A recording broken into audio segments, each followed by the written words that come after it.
All right, welcome back to the show. Today we've got Tyler Harper. He's got a lot of cool things going on, owns some storage and some other things that we'll definitely get into. But Tyler, man, welcome to the show. Thanks. Excited to be here. Yeah, we were chatting a little bit before the show and going through some cool things that you're doing right now outside of owning storage. But let's start with that. So, what's kind of your background before you got into storage, and let's kind of dive into your story here. Yeah. So grew up in Atlanta, went to Georgia Tech with my now wife and business partner, which is exciting. Different people, but moved up to Boston, did some finance work up there. My now business partner went to what became Robinhood's banking platform. So he was leading data science over there. And then when I proposed to my wife, I moved back to Atlanta and kind of reconnected with Chase. And we started buying storage. And I think that was in 2022. We bought our first one. And now we're up to 26. We're buying Awesome. a couple a month, which is really fast and really exciting. And along the way, we built a bunch of really interesting tools that we decided to start sharing with folks about, 6-8 months ago. And that's also been going really well. So happy to dive in where everything is interesting. John. Cool. What made you go first deal? What attracted you to self-storage? And how long did that take to find the first one? Yeah. So we actually were trying to find a multifamily site. So, we like multiple based businesses, software, real estate, both had really interesting tailwinds, especially software at the time. Now, not so much with the whole AI stuff, but we were looking for multifamily, couldn't find anything with positive leverage. We thought everything was, way overpriced. And eventually we found this small little boat and RV storage facility in LaGrange, Georgia. And we said, this is amazing. Let's buy it. So we just called up a bunch of our friends and said, hey, we want to do this crazy thing. We want to buy a storage facility, believe in us, scrape together some money, did an SBA loan, bought it. And then maybe 6 months into that, we said, wow, this is quite possibly the best opportunity in this generation to buy as many as you possibly can of these things, just because super underpenetrated, as a bunch, of you probably know, the institutional ownership is super low, which is unusual for this good of a business.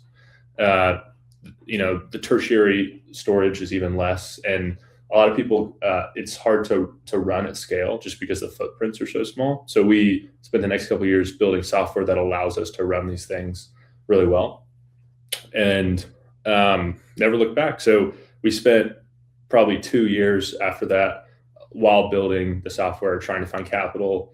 That took way longer than we thought. For sure, we talked to a ton of people that said, you didn't work at the right places, or, you're too young, or we don't invest in tertiary storage or whatever. But got past all that, found the folks that believed in us, and now it's off to the races. Yeah, and we're definitely going to get into the software you guys have built. But it sounds like, so you did an SBA loan with the first one. Did you raise money for that down payment? Did I hear that right? Yeah, we raised a couple $100K. It was a smaller, deal. SBA was raised through Live Inc. Bashesh, if a lot of you probably know Bashesh Live Oak. He's great. He did our loan. It's still going. That deal's still going. Yeah. It seems like, I think for whatever reason, I've done, I don't even know, 5, 6, 7 SBA deals. I like it because you can bring less capital down. What made you go towards SBA? Have you done any since? And kind of give us, pros, cons, whatever. Just give us some feedback from it. Yeah. So SBA, incredibly painful. Definitely will not be doing it again. But is a fantastic way to get started. And I know a lot of people love it, just because you do have to bring less money. And it is, especially if you're not as bankable, it is a great way to kind of get going. Now we actually just buy everything in all cash. So, the equity partners we found, just love the yield and don't necessarily want leverage, which is great for us because it simplifies the closing process, and we can give owners who want to just exit, the opportunity to just get a check and grab a boat and a beer and go to the lake. Right. But yeah, I think if you're starting out, it is a great option. Live Oak was great to us, and but now I think the community bank, we're kind of going up the stack, right? You start with the SBA, then you go to the community banks, regional banks, credit unions, which are regional. They want your deposits, but if you're only buying a couple a year, then that's great. We're starting to get into kind of the more institutional banks and things like that, but that's a whole nother animal. Yeah, no, for sure. It's funny because you guys, I think you said you started in 2022. It seems like a lot of people I know started selling some things off around then and have bought a lot less. And clearly you guys did the opposite and started ramping up. So how did you find, I think you said 26 deals over the past basically 4 years in this market? Yeah, and actually we bought 20 of them in the last 6 months. Oh, So wow. we really found our equity group about 9 months ago. And so everything is ramping dramatically. We're almost there. We're trying to get to about a deal a week of individual deals. That's crazy. In terms of ramping and sourcing, we have, our proprietary sourcing. Chase, my co-founder, ripped a bunch of data from various places. And so, we have kind of a proprietary way to find deals and talk to deals, but really old fashioned, drive around in a truck, take an owner out to the diner, buy him a slice of pie, say, hey, I want to buy your, business and steward it. And we'll continue the legacy. And they either love that or they don't. And a lot of times though, it seems like a lot of people, they don't do that. And they don't, drive to these places and talk to them and things like that. And so right now that seems to be our differentiation. But yeah, it's just old fashioned driving around paired with good data analytics. Yeah, and that's no, I mean, we do the same thing. Starting off, was that you driving, meeting the sellers? And if so, are you still doing that? Yeah. So for the first 2 years, I spent a lot of time in, rural Alabama, Mississippi, Louisiana, Arkansas, kind of around the Southeast. We're based out of Atlanta. I live in Atlanta. So kind of that was our backyard. We knew it well. Georgia, obviously. Now I'm still going. We have a head of ops and a head of acquisitions. Head of ops named Jonathan. He's great. Head of acquisitions, his name's Will. We actually call Jonathan Peaches because he grew up on a peach farm in South Georgia, okay. Which is awesome. But they're both like 6'5". We show up. I'm the short one. Everyone thinks we're brothers. It's hilarious and so fun. But they're actually right now in Arkansas looking at a bunch of property. But we have, I think, I don't even know, maybe 12 more under LOI/PSA right now. So growing quickly. That's wild. Since you're talking about your team, tell us kind of how it started, and then how the just growing your team and kind of maybe some growing pains and lessons you learned while growing your team. All the growing pains. So Chase and I were growing the business. We had bought a couple. We had just found kind of the equity backing that we needed, and the people that wanted to believe in us and go along this journey with us believed in the industry. And so we needed to hire a couple folks just to help us kind of scale at the rate we wanted to. And I was at the Local, which is a wings place. It's like a kind of a dive bar wings place in Atlanta with a friend. And he brought one of his friends named Will, who was in commercial banking. And he was like, I can't do another day of commercial banking. I was like, hey, do you want to come buy storage? And he quit the next day. Oh, wow. And he just started, and he dove in, instantly got it. Obviously, he actually had done some storage deals on the banking side, and is absolutely crushing it. And Jonathan, we went to Georgia Tech with him, He had been doing a bunch of agricultural startups kind of over the last couple of years in between college and now. And we called him up and said, "Hey, we need you. You want to come hang and do this thing." And so same thing. He dove in, and we've never looked back. That's awesome. Well, if you don't mind me asking, you seem younger. How old are you guys? We're all late 20s. That's awesome, man. You guys are killing it. So do you guys have, it sounds like you're buying in the South, but do you guys have a buy box? Or are you just looking at anything that kind of fits returns that you're looking for? We'll buy anything. So we bought a deal in Iowa. We bought a deal in Potsdam, New York, which is basically Canada. We bought a couple in Michigan. Primarily it's in the South and the Midwest, just based on where we're kind of driving around and talking to folks and where our families are from, because we're all from kind of, various parts of the South. But, we truly will buy anywhere. The software that we built allows us to operate each one as a discrete node rather than a hub and spoke. And so that allows us to, throw darts at ones that we really like. Yeah. No, that makes sense.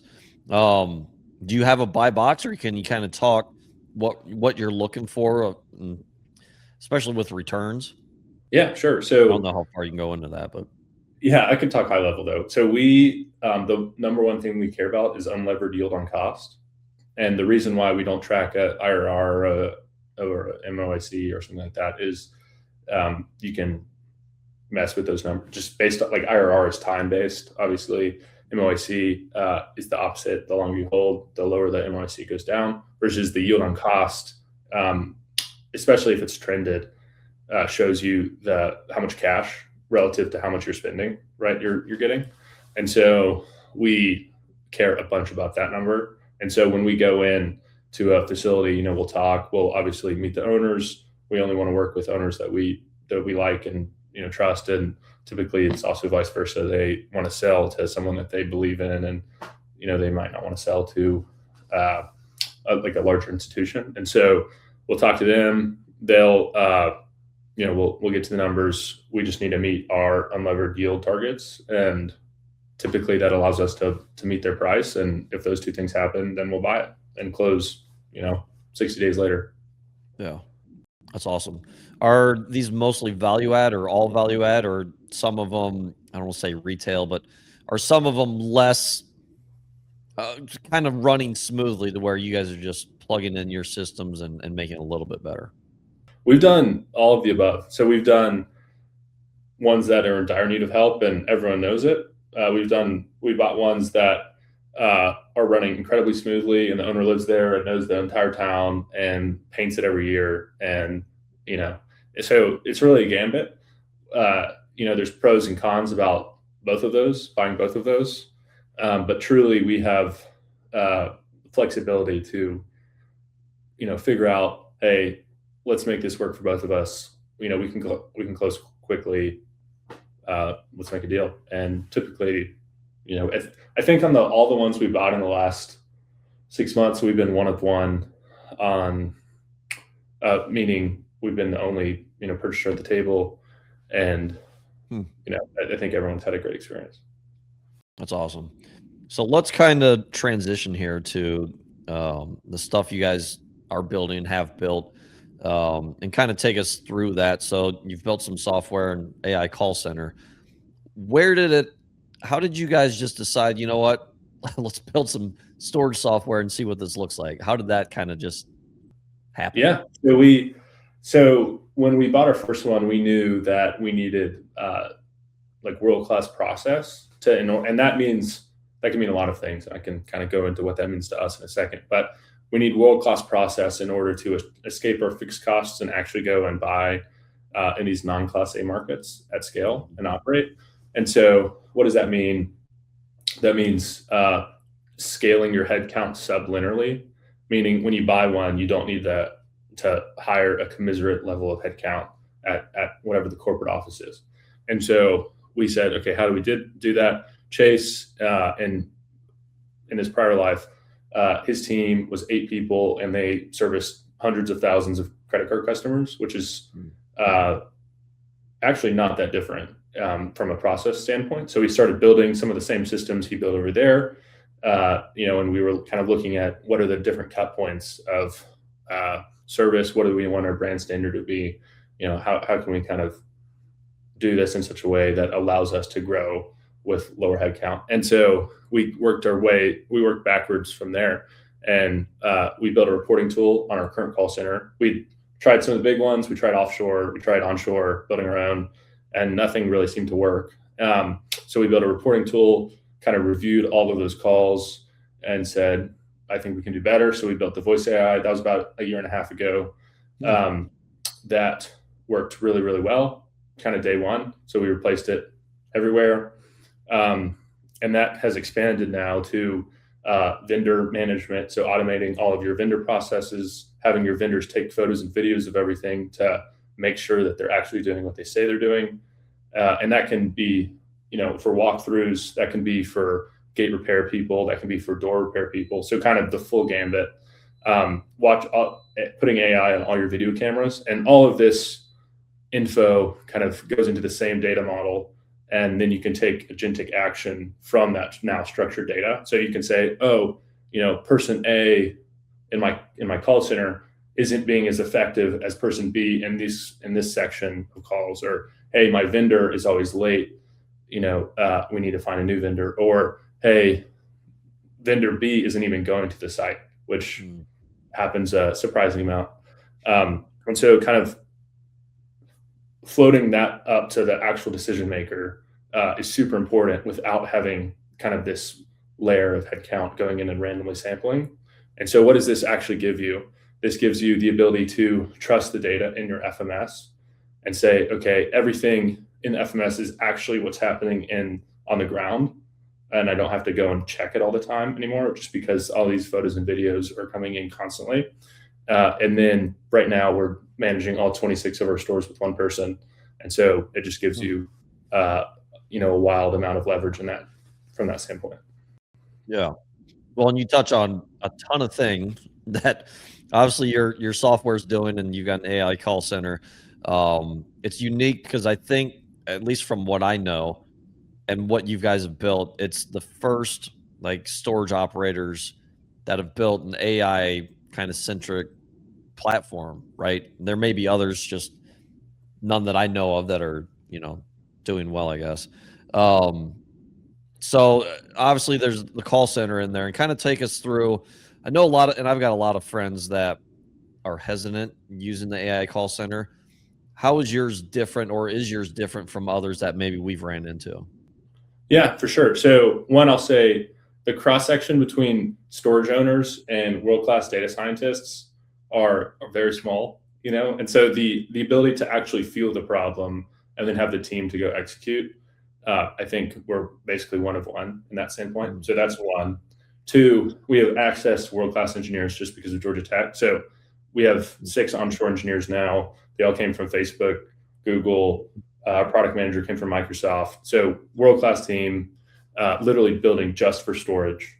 And so when you combine actually understanding the problem set and kind of the full life cycle of the customer with world-class engineering, you get a superior product. And so that's kind of where we think we shine. But just to throw some numbers on why we think that, I was showing John kind of some of our numbers before, but right now, trailing 30 days, we're at a 93% first call resolution with featherweight, meaning we'll actually, if anything is sales related, we'll bump it automatically to our escalation person, so on and so forth. So even with that really light weight, it's still handling 90+% of calls for our portfolio, as well as identifying intent and putting that intent into a pricing model. It's identifying things that are wrong at the facility and making tasks for them, and then automatically scheduling the maintenance to go and fulfill that task, and then watching the maintenance complete that task. So you get the full life cycle, which I don't think anyone else is really doing at the moment. Yeah. And obviously that's integrating with your software. Will it integrate with other software? And if so, how does that look? Because obviously you have a lot of moving pieces in your software. You said cameras. There's a lot of things there, vendors, all those things. So how would that look if you guys can integrate with other softwares? Yeah, sure. So we integrate with basically all the FMSs. We're not an FMS. We prefer to sit on top of the FMS. The FMS Mm, is have figured out processing and accounting, and they do that really well. We want to be the operational layer that gotcha. attacks kind of all of these. We call them ankle biters, but things that just stack up and continue stacking, and then you have to go dedicate time to fix. So you don't want your team doing those things. You want your team actually creating value and talking to customers and so on and so forth. And so we integrate. Most of our customers are on SiteLink, but we have people on SSM, Monument, Tenant, Cubby, Storganize. I'm probably missing some, but all the major ones. And I think right now our average integration has taken us 6 hours. And so if there's a new one, we can build it incredibly quickly. Gotcha. So we were using Monday.com, and I'll be honest, we use Cubby now. We got rid of Monday because all of our tasks are in Cubby. Seems to be working pretty well, but that sounds like that's what you guys are more fit for, is replacing something like a Monday.com. Is that right? Yeah, and we have customers on Cubby that use us, and so it's just basically what do you want to do, and what platform do you like more? I think, but yeah, everyone tries to solve it slightly differently. I think No. again, our kind of unique advantage is we feel the pain of operating. We have 26 stores, so we don't have a ton of stores, but we have enough to have like a scaled. We're in 10 states operation, and so we feel that pain just like other owners do. And so we can build specifically for that pain versus trying to figure out what it is from someone outside the industry. Yeah. Well, and you said you've got one person basically operating 26 stores, right, with AI integrated. And you said you just closed on 20 in the past 6 months. Is that right? Yeah, so we have 20 in the last 6 months, maybe 7 months now, and we're again trying to. We're almost at we're about 3 a month right now. Run rate over the last couple of months. We are trying to get to 4 to 5 a month, trying to hit that 1 a week mark, which I think we'll get to here very soon, which is exciting. Yeah. So 8 months ago, when you guys had roughly 6 locations, um, did your team look the same with one person and then AI? And then once that was kind of rolling and working, you guys were like, we can add however many facilities, and this one person can take that on, or did it look something different? No, that's exactly what happened. We were tweaking, the software and said, hey, we can scale now, and we have the capital partners that believe in us and our thesis. So let's hit the big button and started running. And I think it's only going to accelerate as the software continues to get. I think we're shipping to our production environment twice a day. We're shipping 4 or 5 like material features a week, and so it's just moving so fast. And again, it's from engineers that are quite literally own storage, feel it, are world class. And so I think the combination of all of those things is just a very unique combination. Yeah. That's awesome, man. That's awesome. 20 some minutes. I feel like we've covered a ton of ground here. Um, what I missed? What did we miss? Is there anything else that you want to add there? I think if you're interested in trying out the software, email me or go to patchworklabs.com. If you want to sell your storage facility, also reach out to me, Tyler at homegrownstorage.com. And yeah, I think my email's always open, so always happy to chat. Yeah, that's awesome. Patchwork Labs. Do you guys I'm just thinking of this 'cause, what was it a couple weeks ago? ISS. Do you guys go to any of the trade shows or anything? So we physically go. We've not had any booths to date. We've done no marketing to date. That's going to change here soon, probably just based on the traction we've had. But so far, it's all word of mouth, and there's just operators that really like it. Yeah. Growing. It's awesome, man. It's awesome. You guys are young and absolutely killing it. And excited to see where you guys are going. So Yeah, if you guys have any questions or want to learn more about it, they are, I can't talk. Their software, call center, and obviously if you want to sell, just not in Ohio. If you're in Ohio, want to sell, make sure you reach out to me. But yeah, man, appreciate you coming on. And if you guys have any questions for Tyler, make sure you reach out to him. See you guys next time.